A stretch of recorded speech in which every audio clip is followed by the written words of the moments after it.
بسم الله الرحمن الرحيم الحمد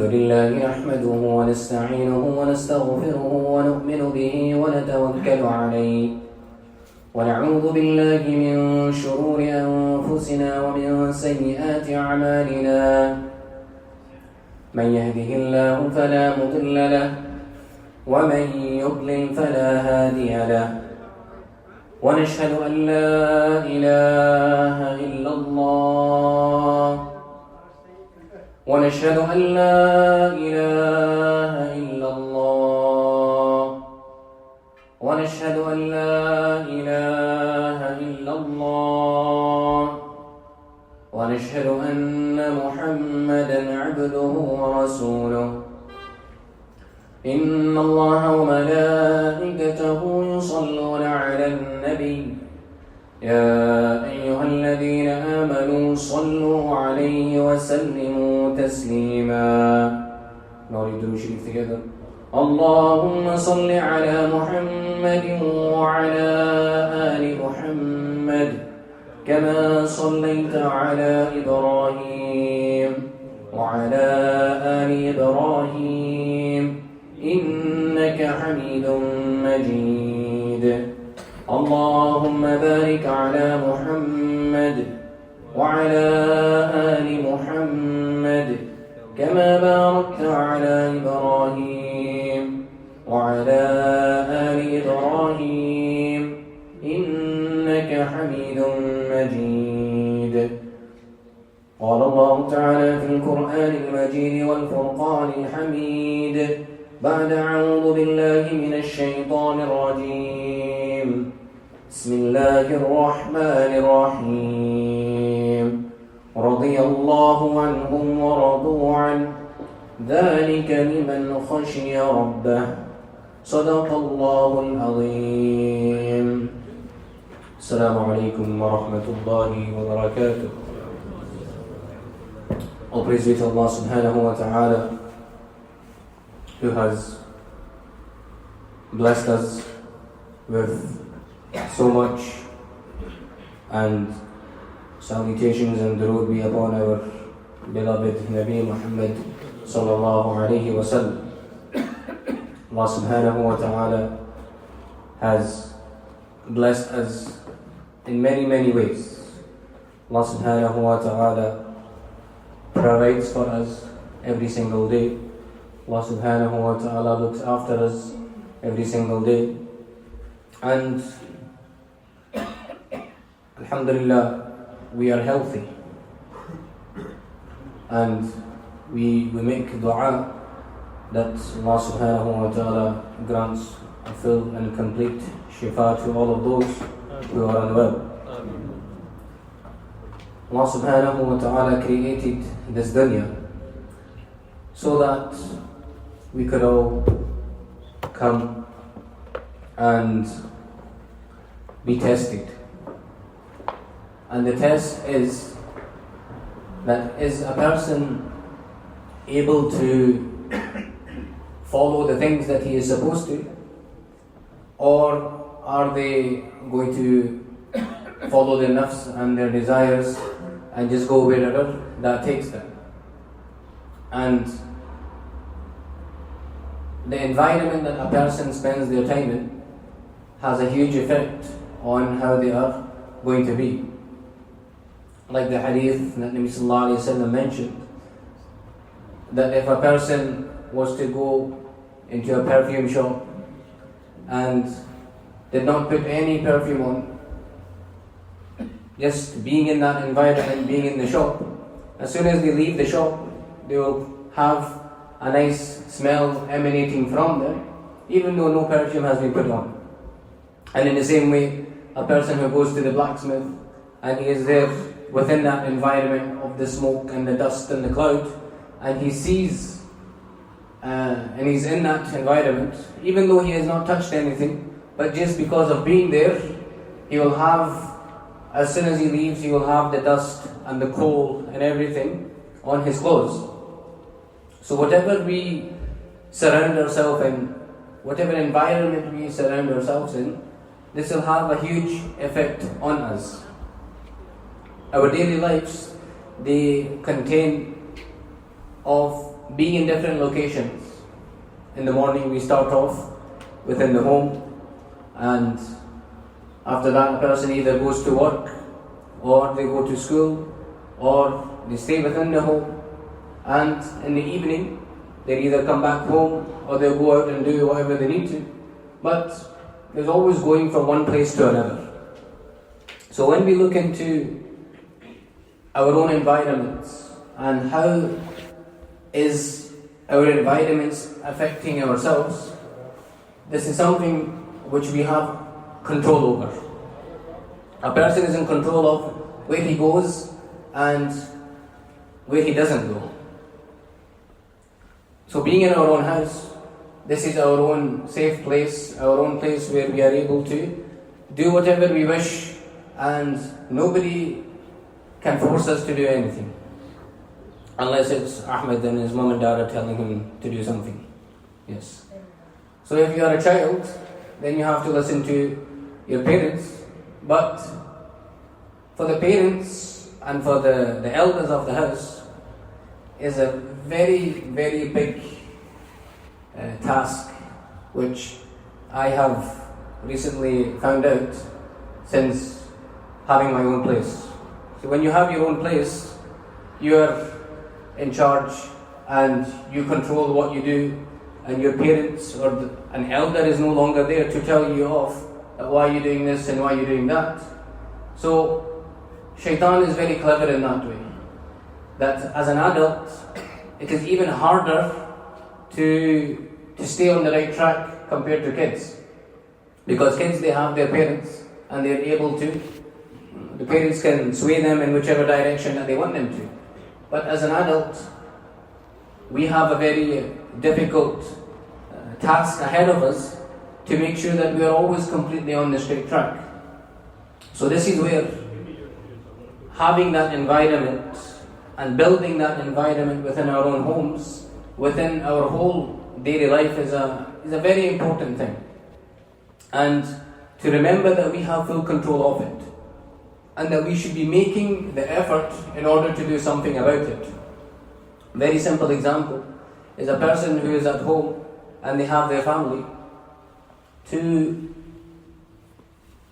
be in charge of whatever goes on. So for example, the first thing which is upon us, which we need to be doing, is praying our salah. A person who is not able to make it to the masjid, he can read at home. And of course within that home, all of the other family members are there as well. So when the dad or the elder of the house, they wake up, it is the responsibility of that person to wake everybody up within the house.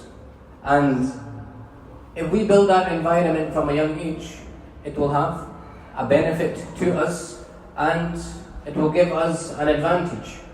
A person who doesn't have that from a young age, later on, it becomes very difficult for them because they are not already in that routine.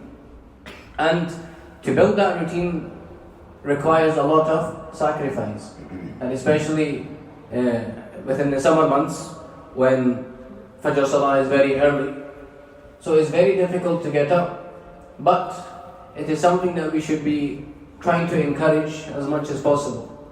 And these are the small things that we are able to do in order to become successful. So if we take it back and we look in the time of Nabi Sallallahu Alaihi Wasallam, the Sahaba, the companions of Nabi Sallallahu Alaihi Wasallam who spent so much time with him and around him, they were humans like us as well. They had their daily lives, they had children, they had jobs, they had a lot of things that they had to do as well. And of course we will never reach the status of the Sahaba because they were the Sahaba. But when we look into their lives, when we look into the stories, what they were and what they became, it can become a means of a way for us to push ourselves to get to that kind of a level. Of course we'll never reach that level, but just knowing these things will help us out.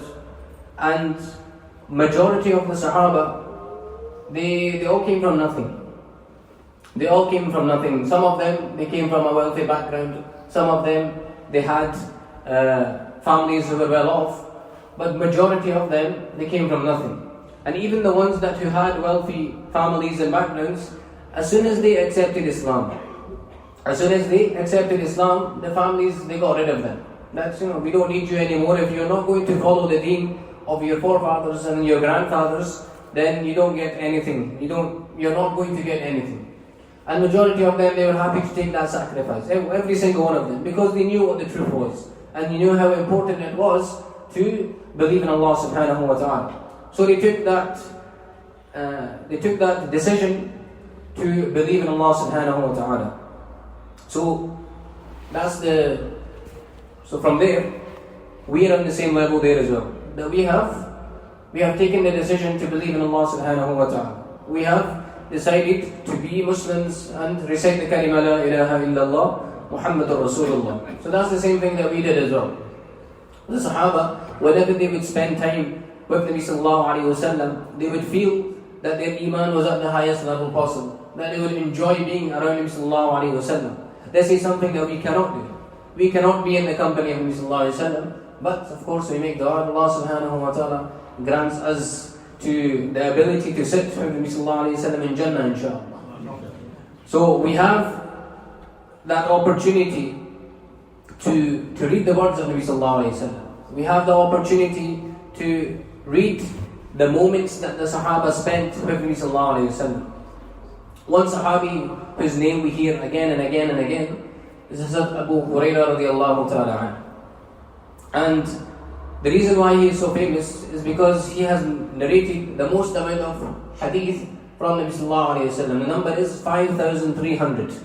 5,300 hadith he has narrated from Nabi sallallahu alayhi wasallam. So he heard it from Nabi sallallahu alayhi wasallam and he remembered it. Now the story of Hazrat Abu Hurairah radiallahu anhu is, his name was not actually Abu Hurairah. Does anybody know what his actual name was? Anybody? His name was Abdul Rahman. His name was Abdul Rahman. And the reason why he got the name Abu Hurairah is because he had a cat who he would look after. And this cat, it would be with him wherever he would go. It was like a shadow. So he would take care of it, he would feed it, he would clean it. And wherever Abu Hurairah was, the cat was there with him as well. So he had an extreme love for that. So people gave him the nickname Abu Hurairah. And as Abu Hurairah radiallahu anhu, he was from amongst the Ahl Sufa. The Ahl Sufa were there. Those were the ones who, they had nothing. They had nothing and they would stay within the masjid and they would do everything possible. They would just be teaching and learning about the deen of Allah subhanahu wa ta'ala. They would learn about the deen and then they would spread it, they would propagate it, and they would do everything possible. So because of that, he would be in a very distressful state sometimes. The people of Ahl Sufa, they would be hungry, they would be tired, they would have very less. They were the ones who would always have stones on their stomach because of having very, very less. The box is just going around for the collection for the masjid, in case if anybody wants to give. So, with the ahadith that was collected by Hazrat Abu Hurairah radiallahu ta'ala anhu, the number is 5,300 ahadith, but it was only the last 4 years of the life of Nabi sallallahu alayhi wasallam that he spent that time going around with Nabi sallallahu alayhi wasallam. So within those 4 years is when he collected those over 5,300 hadith. So he would sit and he would remember, and wherever Nabi sallallahu alayhi wasallam would go, he'd be around with him, and this is how he would learn from Nabi sallallahu alayhi wasallam. And not only that, but he, towards the end of his life, Allah subhanahu wa ta'ala, he blessed him with, so from a young age, from the beginning of his Islam, he went through a lot of difficulty, he went through a lot of trouble. By the end of it, he had been made governor of one of the cities, and he was sitting there and he had these two cloths, these red cloths, which were made of a very special cloth. So he was sitting and he was reminding and he was remembering that there was a time when I had absolutely nothing. And now Allah subhanahu wa ta'ala has blessed me with so much. So this is some of the things which can happen to a person when they know that Allah subhanahu wa ta'ala is in charge. And Allah subhanahu wa ta'ala is able to do everything and Allah subhanahu wa ta'ala is in control. Not only that, but the household of Hazrat Abu Hurairah radiallahu ta'ala anhu was such that throughout the whole night, the Quran would be recited within the house. So he would start off and he would recite one portion, 1/3 of the Quran would be recited by him, 1/3 would be by his wife, and 1/3 by his daughter. So that way, throughout the whole night, there was amount of recitation being done within the household of Hazrat Abu Hurairah radiallahu ta'ala.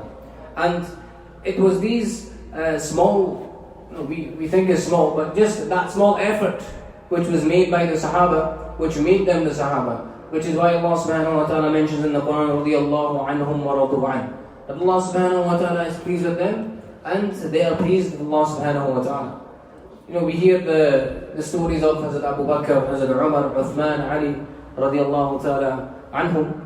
These were all people who were close to Nabi sallallahu alayhi wa sallam. And they had a sincere love for Nabi sallallahu alayhi wa sallam. And this is the thing that we will be able to bring into our life when we actually go out and try and bring this knowledge and gain the knowledge of the Sahaba. That we are living in a time where everybody is looking for role models. And the youngsters are either following the likes of a footballer or a celebrity, and even the newest thing nowadays is a YouTuber. That they go into the YouTuber's channel and they know every single thing about that person on YouTube. And Ahmed. Yes. So, being such is, it brings no benefit by knowing all of these things.